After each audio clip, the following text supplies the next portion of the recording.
পত্রিকা পাতায় উল্টায় দেখছি কি কি নতুন ছবি আসতেছে। হঠাৎ, একদমই হঠাৎ সকাল, ফার্মগেট থেকে কিনা পত্রিকা, দেখি যে আইজুর রহমান নিবেদিত, শামীউর রহমান প্রযোজিত লাল কাজল, পরিচালনা মতিন রহমান। বললো কে বলে না যে আকাশ থেকে পড়া। আমি তো আকাশ থেকে পড়লাম না, আমি তো মেসের একটা বিছানায় বসা ছিলাম এবং মেসে আমার বন্ধুরা ম্যাক্সিমাম যে এফডিসি স্টাফ ছিল তারা, আপনার ওস্তাদ আপনাকে তার নিজের সঞ্চিত অর্থ জোগাড় করে তার প্রথম ছবিটি প্রযোজনার জন্য সে অর্থ দিল এবং সেটাকে আপনাকে পরিচালক বানালো।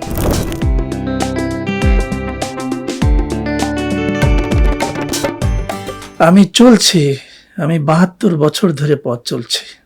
আমাকে থামিয়ে দেওয়া হলো, আমাকে কিছু বলতে হলো আয়োজনে। আমি মতিন রহমান, আমি চলচ্চিত্র নির্মাতা, আমি চলচ্চিত্র ভালোবাসি, চলচ্চিত্র যারা ভালোবাসে তাদেরকেও আমি ভালোবাসি। আমার দীর্ঘ কর্মজীবনের চলচ্চিত্র নির্মাণের যে বিশাল একটা জগতের গল্প আমি আপনাদের শোনাবো। এই গল্পে আমাদের বলতে গেলে, মানে আমরা যদি নির্মাতা হিসেবে বলি তাহলে মানুষেরই গল্প বলতে হবে। আমরা যেমন সিনেমায় মানুষের গল্প বলি, ঠিক সিনেমা নির্মাণের পেছনে বহু মানুষ কাজ করে, যারা আমাকে পথ দেখিয়েছেন, যারা আমাকে তৈরি করেছেন, যারা আমাকে পথ চিনিয়েছেন, তাদের গল্প বলছি। আসলে চলচ্চিত্র নির্মাতা হিসাবে সবারই স্বপ্ন থাকে বা অনেকেরই স্বপ্ন থাকে সে নির্মাতা হবে। এরকম আমারও একটা নির্মাণ ইচ্ছা ছিল। আমি মফস্বল শহরের ছেলে, স্বাভাবিকভাবেই আমি একটি পরিবারের জন্ম আমার, যে পরিবারটা খুবই রক্ষণশীল ছিল।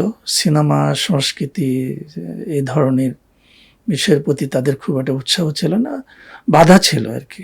কিন্তু আমার পরিবারের অন্য সদস্য, বিশেষ করে আমি যদি বলি আমার মামা, প্রখ্যাত পরিচালক আইজুর রহমান, উনি এই সমস্ত বাধা পেরিয়ে নিজেকে ইস্টাবলিশ করে ফেলে চলচ্চিত্র নির্মাতা হিসেবে।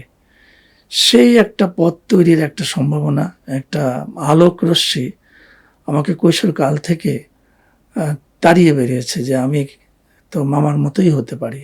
সেই চিন্তা, সেই ইচ্ছা থেকেই আমার চলচ্চিত্রে আসা এবং চলচ্চিত্র জীবনের শুরু। আমি যখন চলচ্চিত্র নির্মাণের জন্যে বা চলচ্চিত্র নির্মাণ শিখতে যখন চলচ্চিত্রের জগতে আসলাম, সেটা 1972 সাল। 1972 সাল সদ্য বাংলাদেশ স্বাধীন হবার পরবর্তী সময়। অনেক বেশি ছবি সেই সময়ে ইন্ডাস্ট্রিতে হচ্ছিল তেমন নয়, কারণ যুদ্ধ বিধ্বস্ত সময়ে পুঁজি আসার একটা সংকট ছিল। সেই সময় বেশ কিছু কাজ হচ্ছিল।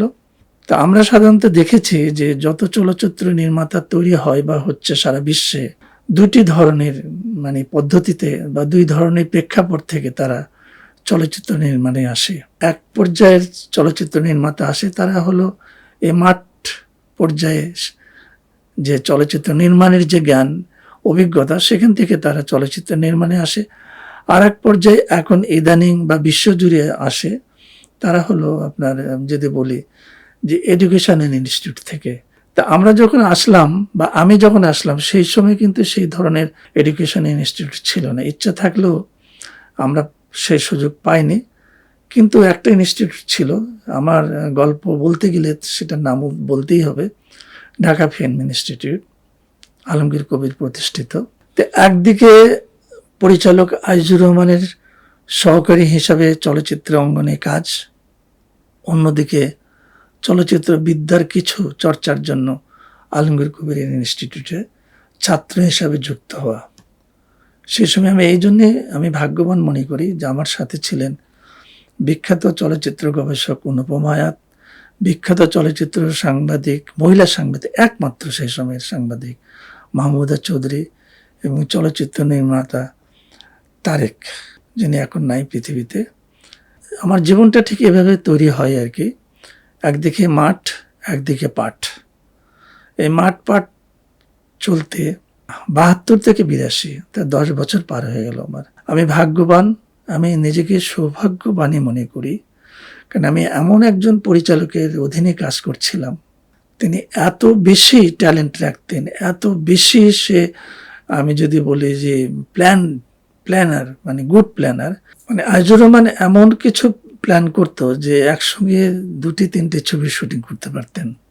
তার এত মেমোরি শার্প ছিল, তার কন্টিনিউটি মনে থাকতো, আর্টিস্টের এক্সপ্রেশন মনে থাকতো। তো তখন অনেক ছবি হতো এবং সে ব্যস্ত পরিচালক, এবং একটা সময়ে তার ছবির সংখ্যা দাঁড়ালো 50।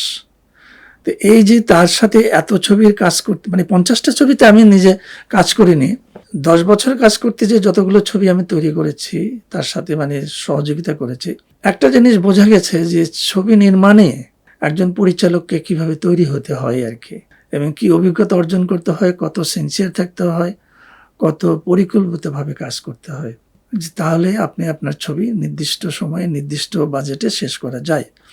তা আজিজুর রহমানের সাথে কাজ করার পরে আমার বন্ধুবান্ধব নূর হোসেন বলাই, বেলাল আহমেদ, অথবা আমরা যদি শাহ আলম কিরণ, অনেকেই পরিচালক হয়ে যাচ্ছে। তখন স্বাভাবিকভাবেই আমাদেরও মনে মনে ভাব ছিল যে পরিচালক কিভাবে হওয়া যায়। সেই সময়ে আমি যদি বলি, চিত্রালী সাব এডিটর হলো মাহফুজ সিদ্দিকের একটা উপন্যাস বের হয়, উপন্যাসটার নাম ছিল প্রেমতি সর্বনাশী। উপন্যাসটা আমিও বানাবো, সেই সময়ের বিখ্যাত পরিচালক সওদাগর খ্যাত এফ কবির চৌধুরী উনিও বানাবেন, কিন্তু পরবর্তী সময়ে উনি বললেন যে ঠিক আছে, এটা তুমি নির্মাণ করো। কিন্তু এখনকার সময়ের মতন সেই সময় পরিচালক হওয়া বোধহয় এত সহজ ছিল না, কারণ যখন ওই সময়টা যেটা ছিল খুবই সংগ্রামের সময়, মানে আপনি কার অধীনে কাজ করছেন সেই পরিচালকের একটা অনুমতি লাগবে।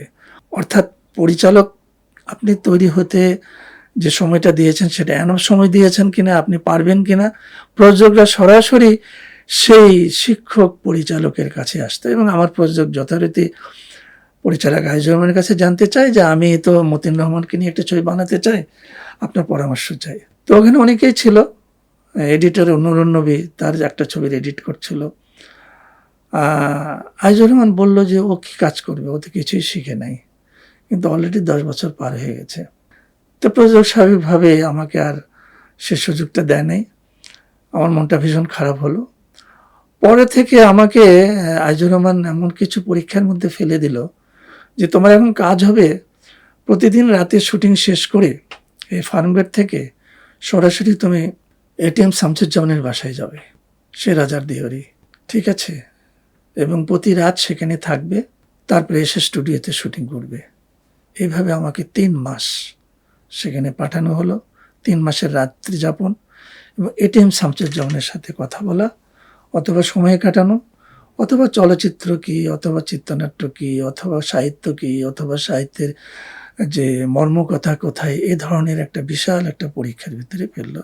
এবং সেই সময় সে এটা নিজে চিন্তা করলো যে একটা সিনেমা সে নির্মাণ করবে। সেই সিনেমাটার গল্পটা এটিএম শামসুজ্জামানের একটা সত্য ঘটনা অবলম্বনে। এটার গল্পটির আইডিয়াটা ছিল হলো আমাদের ফজলুর রহমান ভাই, উনি হলো নারায়ণগঞ্জ মিতা চিফ অ্যাসিস্ট্যান্ট ছিলেন, তার একটা গল্প। পুরন ঢাকায় নাকি একটি কাজের মেয়ে একটা বড় লোকের মেয়েকে নিয়ে পালিয়ে গেছে, এই ছিল গল্প। এটার উপরে চিত্রনাট্য তৈরি হলো এটিএমের বাসায় প্রায় 3 মাস। 3 মাস আমি পরিশ্রম করলাম। এটা আজিজুর রহমানের ব্যানার থেকে তৈরি হবে এবং তার স্ত্রী শামীম রহমান এটা প্রযোজনা করবে।